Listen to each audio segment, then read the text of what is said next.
આપણી બુદ્ધિથી જે આપણે કહીએ ને એ જ સાચું હોય. 10 લોકોને ઊભા રાખો લાઈનમાં અને એક વસ્તુ બતાવો અને કહો ભાઈ તમે આની ઉપર અનુમાન કરો આ શું છે.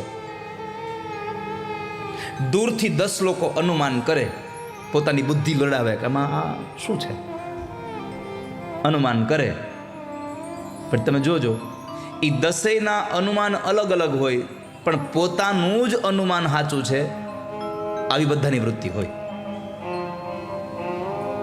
એમ અહીંયા આ ધૂંધુલી છે, પોતાની વાત જ સાચી છે આવું સાબિત કરનારી છે. ક્લેશ પ્રિય છે, વાત વાતમાં ઝઘડો કરે. અને પતિ પત્નીના ઝઘડા તમે જોયા છે, ક્યાંય ન હોય કાંઈ ન હોય એમાંથી બહુ થાય.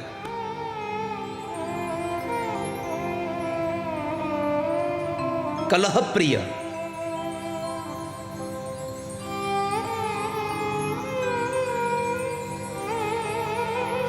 એક પતિ આવીને જમવા બેઠો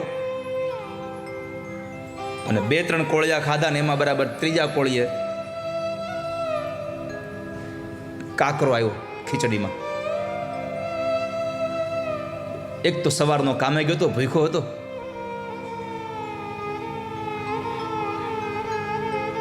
એટલો ક્રોધ આવ્યો પતિને, બોલ્યો એલી ભગવાને તને આ કપાળમાં 2 નથી આપી?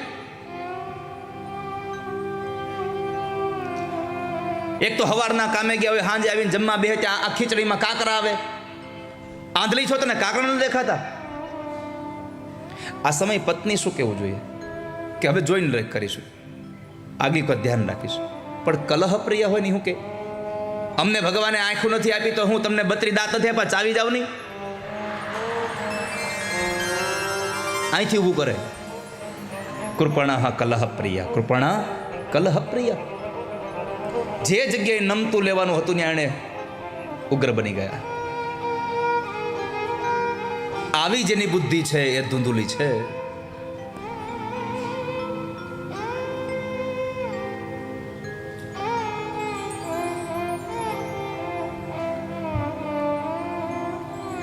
આત્મદેવ દુઃખી છે, કારણ ધૂંધુલી નામની પત્ની દ્વારા એને એક દીકરો ન થયો.